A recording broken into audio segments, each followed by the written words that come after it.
साथियों का वेलकम है। और सबसे पहले मैं आपको कुछ बताना चाहता हूं कि बच्चों के साथ देखिए क्या जो पीटी का जो परीक्षा हुआ है क्या ये उचित है या अनुचित है, इस पर हम लोग 2 मिनट आपको मैं इस पर कुछ बातें आपको बताना चाहता हूं। मेरे भाई यहां पर जरा ध्यान दीजिएगा कि बंद करो ये नाटक, क्योंकि बच्चों के साथ हो रही है नाइंसाफी। सबसे पहले ये यूपी ट्रिपल एससी नहीं बल्कि ये यूपी पीएससी बन चुका है, यूपीएससी बन चुका है। ठीक है, सबसे पहली बात है कि भाई आप चाहते क्या हो, किस तरह का टैलेंट ढूंढ रहे हो, है ना। जिस पेपर को टीचर नहीं कर पा रहा है उस पेपर को बच्चा कहां से कर पाएगा। और मैं पूछना चाहता हूं कि ये पीईटी परीक्षा का मतलब क्या है। ये एक पात्रता परीक्षा है जो आपको स्टेट लेवल परीक्षाओं में सम्मिलित होने के लिए योग्यता प्रदान करती है।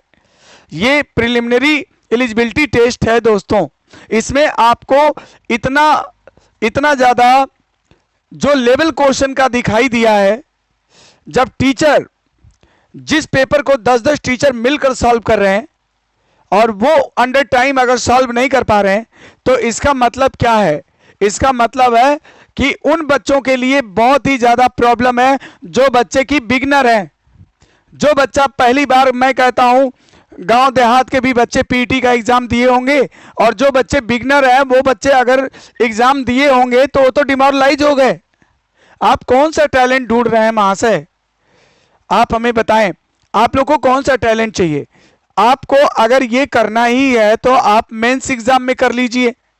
आप मेंस एग्जाम का सेंटर डाल दीजिए, सेंटर को मेंस एग्जाम का सेंटर आप डालिए। मेंस एग्जाम में आप जो है लेवल ऑफ डिफिकल्टीज को हाई कर लीजिए।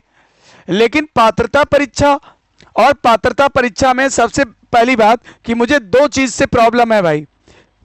मैं सबसे पहली बात, ये दोनों बातें आज तक मुझे लॉजिकली समझ में नहीं आई कि ऐसा क्यों होता है, ये बच्चों के साथ क्यों हो रहा है। सबसे पहली बात कि दूर दराज सेंटर का भेजना, सबसे जो पहला पॉइंट है कि जो सेंटर भेजे जाते हैं, बच्चा सफर करके दूसरे शहरों में जाता है ना। और किसके लिए जाता है, जो कि पीईटी प्रिलिमिनरी एलिजिबिलिटी टेस्ट के लिए जाता है।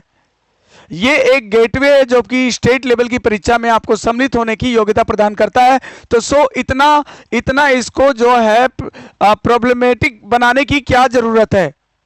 क्यों दूसरे शहरों में सेंटर भेजना, कौन सा इससे उनको जॉब मिल जाएगा तुरंत और उनको सर्टिफिकेट मिल जाएगा, है ना। ये तो एलिजिबिलिटी टेस्ट है। अगर आपको भेजना ही है तो जो मेन परीक्षा होती है उसका सेंटर भेजिए। हाँ, उस पर तो रोक नहीं लग पाती। उसका सुनने में आए दिन आता है कि भाई पेपर लीक कर गया तो ये हो गया तो वो हो गया। एक वैकेंसी आती है, कोर्ट कचहरी करके लड़का मतलब एकदम फ्रस्ट्रेट हो चुका है। पहली बात तो यह है कि सेंटर का जाना पीईटी में बंद करो। ये सेल्फ सेंटर होना चाहिए। इसमें मुझे नहीं लगता कि कहीं कोई प्रॉब्लम है। आधा बच्चा तो रास्ते में सफर करके थक चुका है ना। सफर ही सफर है, दूसरे शहर में जाना रुकना, और खास तौर से बच्चियां भी हैं, कम से कम उनका ध्यान रखा जाए। उनको आने जाने में दूर दराज कितनी प्रॉब्लम्स होती है। ठीक है। और दूसरी जो सबसे बड़ी समस्या है कि ये लेवल ऑफ डिफिकल्टीज, आप टैलेंट ढूंढ रहे हैं, पता नहीं क्या कर रहे हैं कि डिमोरलाइज करने का एक प्लान है। ये समझ ही में नहीं आ रहा है कि ये हो क्या रहा है। भाई आप लोग ये क्यों नहीं सोचते कि इसमें गांव का बच्चा जो कि जिसको कि एक छोटी सी जॉब की जरूरत होती है, उसकी फैमिली नीड है, उसको भी जॉब चाहिए, उसको सिपाही बना दीजिए, उसको चपरासी बना दीजिए, क्लर्क बना दीजिए, कुछ भी बना दीजिए, उसको चलेगा। ऐसा बच्चा भी पीटी का परीक्षा दे रहा है। और ये बताइए कि ऐसे बच्चे जो छोटे छोटे बच्चे मतलब कि अभी आपको मैं बता दूं, गांव में आप चले जाइए, बहुत सारे बच्चों जो मेरे जान पहचान के वो लोग भी दे रहे हैं, पीटी का एग्जाम दिए होंगे, और इस लेवल ऑफ डिफिकल्टीज को कैसे वो लोग फेस किए होंगे। और बहुत सारे जो बिगनर्स है ना, उनका तो सपना ही टूट गया भाई। उन्होंने मान लिया कि इस जन्म में तो अब हमें लगता है कि नौकरी मिलने वाली नहीं है ना। तो मेरी सरकार से गुजारिश है, और गुजारिश मुझे लगता है कि अगर ये चीजें मुझे गलत लग रही हैं तो शायद सरकार के मेरी जो प्रार्थना है, मेरी जो बातें हैं वो सरकार तक पहुंच सके। और सरकार इस पर जो है ध्यान दे कि इन दो पहलुओं पर ध्यान दे कि पात्रता परीक्षा हमेशा उसका लेवल ऑफ डिफिकल्टीज उसके मेन परीक्षा से कम होनी चाहिए, उससे ज़्यादा नहीं होनी चाहिए। आप लेवल ऑफ डिफिकल्टीज बढ़ाइए लेकिन मेंस परीक्षा में बढ़ाइए। आपको सेंटर भेजना है भेजिए, लेकिन मेंस परीक्षा में भेजिए जहां से कि उनकी मेरिट डिसाइड की जाएगी। ये पात्रता परीक्षा में बच्चों को डिमोरलाइज करने का जो प्लान है इसको खत्म कीजिए आप लोग, ठीक है। और ये मैं अपनी बातों को सरकार तक किसी भी माध्यम से पहुंचाना चाहता हूं कि सरकार को ये बात पहुंचे और सरकार इस पर फैसला करे। सरकार को खुद ऐसा लगेगा कि ये चीजें सही बोली जा रही हैं, ये चीजें सही हैं और ऐसा इस पर होना चाहिए, ठीक है। अगर मैं सही हूं तो आप लोग बताओ कितने लोग हमारे साथ इस मुद्दे पर कितने लोग हमारे साथ सहमत हैं और कितने लोग चाहते हैं कि ऐसा होना चाहिए।